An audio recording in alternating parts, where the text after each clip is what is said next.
तो आज के इस एक्सप्लेनर में हम एक बहुत ही दिलचस्प विषय पर बात करने वाले हैं। आज की दुनिया ना बहुत तेज है, मतलब सच में बहुत ज्यादा शोर है। हर तरफ बस नोटिफिकेशंस बज रहे हैं, काम की भागदौड़ मची है और लगातार कोई ना कोई इन्फॉर्मेशन हम पर हावी हो रही है। और पता है, इस पूरे शोर शराबे और इस मॉडर्न लाइफ की अफरा तफरी के बीच हम असल में एक बहुत ही जरूरी चीज खोते जा रहे हैं, और वो है मौन, यानी साइलेंस की असली ताकत। तो चलिए आज इसी शोर के बीच छिपी हुई उस स्पष्टता, उस क्लैरिटी को खोजने की कोशिश करते हैं। अब सीधे मुद्दे पर आते हैं। शुरुआत इस एक बहुत ही सीधे लेकिन बेहद गहरे सवाल से करते हैं। आखिर अकेले बिल्कुल शांति से बैठना इतना मुश्किल क्यों हो गया है? मेरा मतलब है, मानव इतिहास में शायद ये पहली बार हो रहा है कि हम इंसानों के लिए बिना कुछ किए, बिना किसी स्क्रीन या बिना किसी बैकग्राउंड नॉइस के सिर्फ शांति से बैठना एक बहुत बड़ा टास्क बन गया है। हम बस लगातार इस मौन से, इस सन्नाटे से भाग रहे हैं। पर सोचने वाली बात यह है कि ऐसा हो क्यों रहा है? इसे समझने के लिए ना एक बहुत ही बढ़िया सा उदाहरण लेते हैं। इमेजिन कीजिए कि हम एक बहुत ही लाउड पार्टी में हैं, एकदम कान फाड़ देने वाला म्यूजिक बज रहा है, और वहीं हमारे साथ हमारा एक बहुत ही करीबी दोस्त खड़ा है जो थोड़ा इमोशनल हो रहा है। वो हमसे कुछ बहुत जरूरी कहना चाहता है, लेकिन म्यूजिक इतना ज्यादा तेज है कि वो बेचारा चाहे कितना भी चिल्ला ले, हमें उसकी एक बात समझ नहीं आ रही। सच कहूं तो हमारी आज की मॉडर्न लाइफ बिल्कुल इसी लाउड पार्टी की तरह है, जिसमें फोन, सोशल मीडिया और हमेशा बिजी रहने का एक बहरा कर देने वाला शोर है। और वो दोस्त, वो अनसुना दोस्त कोई और नहीं बल्कि हमारी अपनी ही अंतरात्मा है, हमारी इनर वॉइस है। वो अंदर से चीख रही है, लेकिन बाहर का ये शोर इतना ज्यादा है कि हम उसे सुन ही नहीं पा रहे हैं। अब देखिए, इस बाहरी शोर को शांत करने से पहले ना हमें एक बहुत ही बेसिक लेकिन बहुत गहरी सच्चाई को समझना होगा। जरा सोचिए, जन्म से लेकर मृत्यु तक हम अपना सबसे ज्यादा समय किसके साथ बिताते हैं? अगर एकदम से पूछा जाए तो शायद दिमाग में सबसे पहला नाम आए हमारे लाइफ पार्टनर का, हमारे माता पिता का, बच्चों का, या फिर किसी बहुत ही क्लोज फ्रेंड का। हम सब अक्सर ऐसा ही मानते हैं, लेकिन क्या हमने कभी उस एक रिश्ते के बारे में सोचा है जो इन सब से भी कहीं ज्यादा हमारे करीब है? जी हाँ, सच तो ये है कि वो इंसान हम खुद हैं। जन्म के पहले दिन से लेकर जिंदगी की आखिरी सांस तक, साल के पूरे 365 दिन और दिन के 24 घंटे, अगर कोई लिटरली हमेशा हमारे साथ है तो वो हम खुद हैं। ये हमारी लाइफ का इकलौता ऐसा रिश्ता है जो पूरी तरह से परमानेंट है। हम हमेशा दुनिया भर के रिश्तों को सुधारने की, उन्हें बेहतर बनाने की बात करते हैं, लेकिन अपने इस सबसे अहम रिश्ते का क्या विडंबना देखिए कि हम अक्सर इसी रिश्ते को सबसे कम समय देते हैं। मौन यानी साइलेंस असल में वो इकलौता तरीका है जिससे हम खुद से बात कर सकते हैं और खुद के साथ अपने इस सबसे लंबे और सबसे गहरे रिश्ते को मजबूत बना सकते हैं। लेकिन असलियत में हम क्या कर रहे हैं? हम खुद को समय देने के बजाय, सच कहें तो खुद से ही भाग रहे हैं। हम बस लगातार अपने दिमाग को किसी न किसी चीज में उलझाए रखना चाहते हैं। आप खुद ही देख लीजिए, पब्लिक ट्रांसपोर्ट में बैठते ही हमारी जेब से तुरंत फोन निकल आता है। घर में कदम रखते ही नेटफ्लिक्स चालू हो जाता है।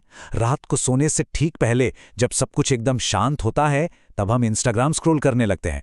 और तो और, टहलते समय कानों में पॉडकास्ट और खाना खाते समय टीवी शोज। ये सब आखिर है क्या? ये और कुछ नहीं बल्कि अपने ही विचारों के साथ अकेले बैठने से बचने की हमारी एक लगातार कोशिश है। हम बस हर खाली पल को किसी ना किसी कंटेंट से भर देना चाहते हैं। हमारे इस लगातार भागने वाले बिहेवियर को ना दो कमरों के एक बहुत ही इंटरेस्टिंग कॉन्सेप्ट से समझा जा सकता है। पहला है रोशनी वाला कमरा, जो असल में हमारा प्रिडिक्टेबल और सेटल्ड जीवन है। इसमें हमारा फोन है, टीवी है और बाहरी दुनिया का सारा शोर है, जो हमें एक तरह की झूठी सेफ्टी और कंफर्ट देता है। और दूसरा है एक अंधेरा कमरा, जो पूरी तरह से मौन यानी साइलेंस का प्रतीक है। इस मौन में बैठना लिटरली इस अंधेरे कमरे में जाने जैसा है, जहां सब कुछ अनप्रिडिक्टेबल है। हमें नहीं पता आगे क्या होगा, और बिल्कुल इसीलिए यह हमें बहुत ही ज्यादा असहज या अनकंफर्टेबल महसूस कराता है। तो सवाल उठता है कि हम इस अंधेरे कमरे से इतना डरते क्यों हैं? खैर, इसका सीधा सा साइंटिफिक कारण है एस्केपिज्म, या जिसे हम पलायनवाद कहते हैं। यह हमारे दिमाग का एक साइकोलॉजिकल पैटर्न है। देखिए, जब हम बिल्कुल शांत बैठते हैं तो हमें कोई आइडिया नहीं होता कि हमारे दिमाग में अचानक से कौन से विचार आ जाएंगे। हो सकता है कि हमारे कुछ बहुत ही गहरे डर सामने आ जाएं, या कोई ऐसी पुरानी इनसिक्योरिटीज उभर आएं जिन्हें हमने बहुत गहराई में कहीं दबा रखा है। हमारा दिमाग नेचुरली इन अनकंफर्टेबल फीलिंग्स को फेस करने से बचना चाहता है, और इसीलिए वो तुरंत हमें फोन उठाने या टीवी चालू करने का सिग्नल दे देता है। लेकिन यहाँ एक बहुत बड़ा, बल्कि कहूंगा कि लाइफ चेंजिंग सच छुपा है, और वो ये है कि असली विकास, हमारी रियल ग्रोथ हमेशा उस अंधेरे में ही होती है। जो रास्ता हमें हमेशा रोशनी से भरा और एकदम प्रिडिक्टेबल लगता है ना, जैसे कि सोसाइटी के बनाए हुए वो सारे सेफ ऑप्शंस, वो अक्सर हमें अंदर से गहरा असंतोष ही देते हैं। जब तक हम उस अंधेरे में कदम रखने की हिम्मत नहीं जुटाते, जब तक हम अपने ही विचारों के साथ असहज होना नहीं सीखते, तब तक हम कभी भी ये डिकोड नहीं कर पाते कि हमें असल में इस जिंदगी से चाहिए क्या। और यही वजह है कि लाइफ के सबसे ब्रिलियंट आइडियाज हमें कभी भी शोर शराबे में नहीं आते। क्या आपने कभी इस बात पे गौर किया है कि एकदम से कोई कमाल का यूरेका मोमेंट या आइडिया अक्सर तब आता है जब कोई शावर ले रहा होता है, या फिर देर रात को जब दुनिया सो रही होती है, या किसी एकदम शांत सैर के वक्त? ऐसा सिर्फ इसलिए होता है क्योंकि केवल इन्हीं पलों में बाहरी शोर पूरी तरह से कट ऑफ हो जाता है। जब हमारा दिमाग बाहरी डिस्ट्रैक्शन से फ्री होता है ना, बस तभी हमारी उस अंदर की आवाज को हम तक पहुंचने का रास्ता मिलता है। अब आप सोचेंगे कि ये अंतरात्मा आखिर हमसे बात कैसे करती है। खैर, ये इंट्यूशन या जिसे हम गट फीलिंग कहते हैं, उसके जरिए हमसे कम्युनिकेट करती है। और यहाँ समझने वाली सबसे क्रूशियल बात यह है कि ये आवाज़ हमारी तरह इंसानी भाषाओं या क्लियर कट शब्दों में बात नहीं करती। बिल्कुल नहीं। इसकी डिक्शनरी में खालीपन, उलझन, भ्रम और बहुत ही गहरी भावनाएं होती हैं। तो अगली बार जब अचानक से कोई खालीपन या बेचैनी महसूस होना, तो समझ जाइए कि वो कोई प्रॉब्लम नहीं है, बल्कि वो हमारा अपना इंट्यूशन है जो डेस्परेटली हमसे कुछ कहने की कोशिश कर रहा है। हमें उससे भागना नहीं है, उसे महसूस करना है। तो फिर इस आवाज को सुनने का सही तरीका क्या है?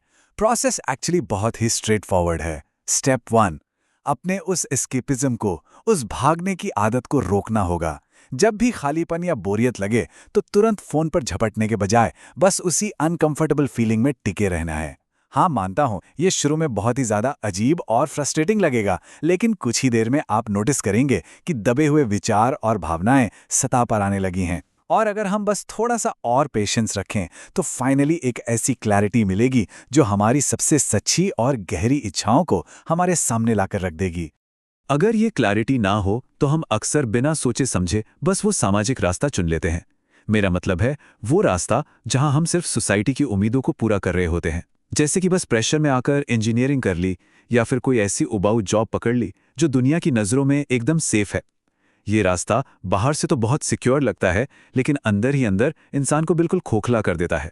और दूसरी तरफ होता है हमारा अपना प्रामाणिक रास्ता, ऑथेंटिक पाथ, जो सीधा हमारे इंट्यूशन से तय होता है। ये रास्ता भले ही थोड़ा रिस्की या मुश्किल लगे, लेकिन लाइफ में असली सैटिस्फैक्शन और असली उड़ान सिर्फ यही मिलती है क्योंकि बॉस ये किसी और का नहीं, हमारा अपना रास्ता होता है। तो चलिए अब इस पूरी थ्योरी को प्रैक्टिकल लाइफ में उतारते हैं। इसे अपनी डेली रूटीन का हिस्सा बनाने के लिए हमें अपना खुद का एक जोन ऑफ साइलेंस क्रिएट करना होगा। करना बस इतना है कि रोजाना सिर्फ 10 से 15 मिनट बिल्कुल अकेले बैठना है। नो फोन, नो म्यूजिक और कोई भी डिस्ट्रैक्शन नहीं, एकदम जीरो। और इस दौरान जो भी फीलिंग्स आए, चाहे वो कोई पुराना दर्द हो, रोने का मन करे या बस एक अजीब सा खालीपन लगे, उन्हें बिना जज किए बस महसूस करना है। दिन की ये 15 मिनट ना सिर्फ एक नई आदत नहीं है, बल्कि ये खुद के साथ एक गहरा कनेक्शन बनाने का, खुद को असल में पहचानने का सबसे पावरफुल टूल है। और इस पूरी प्रैक्टिस की इंपॉर्टेंस क्या है, इसे एक बहुत ही सीरियस फैक्ट से समझते हैं। जरा एक ऐसे इंसान को इमेजिन कीजिए जिसके पास दुनिया भर का पैसा था, गैराज में ढेरों रोल्स रॉयस खड़ी थी, लेकिन अंत में उसने अपनी ही जान ले ली। क्यों? क्योंकि वो जिंदगी भर सिर्फ उस रोशनी वाले रास्ते पर दौड़ता रहा जो उसे दूसरों ने दिखाया था। उसने कभी एक पल के लिए रुककर ये नहीं पूछा कि आखिर उसे खुद क्या चाहिए था। और इसीलिए कहते हैं ना कि मरते हुए इंसान का सबसे बड़ा और सबसे दर्दनाक पछतावा हमेशा यही होता है कि उन्होंने वो जीवन तो कभी जिया ही नहीं जो उनकी आत्मा सच में जीना चाहती थी। तो इस विश्लेषण को खत्म करते हुए हम सबके लिए सोचने के लिए एक बहुत ही गहरा सवाल है। अगर हम आज इसी वक्त अपनी सारी रुकावटें हटा दें, अपने फोन को साइड में रख दें और सिर्फ कुछ पलों के लिए उस मौन में, उस सन्नाटे में बैठें, तो हमारी अंतरात्मा की आवाज आखिर कैसी जिंदगी मांग रही है? क्या वो हमारे आज के इस रास्ते से सच में खुश है या फिर वो किसी और ही मंजिल की तलाश में है? इस सवाल का जवाब दुनिया की किसी भी किताब, किसी भी वीडियो या किसी भी स्क्रीन पर नहीं मिलने वाला।